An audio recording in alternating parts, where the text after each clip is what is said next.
Brigada! Mga kabrigada, nilinaw po ni PNP Officer in Charge Lieutenant General Milencio Nartates Jr. na wala siya nakikitang konflik o alitan na dahilan ng pagpapalit ng liderato sa pambansang pulisya. Aniya, we follow orders. Nang matanong sa ambos interview sa Camp Crame kung kumusta ang relasyon nila ni General Nicolas Torre, sagot niya nito ay okay naman daw sila.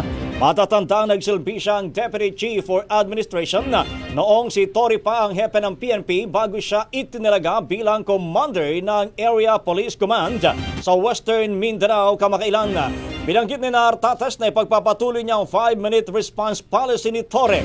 Aniya bahagi ito ng Managed Police Operations na nakatuon sa proactive at reactive policing.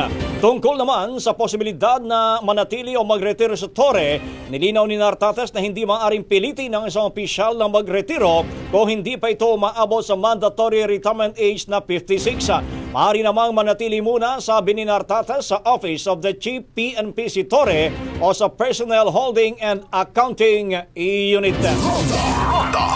Ang bahaging ito ay hatid sa atin ng DriveMax Herbal Capsule. Lalaking angat, tumatagal.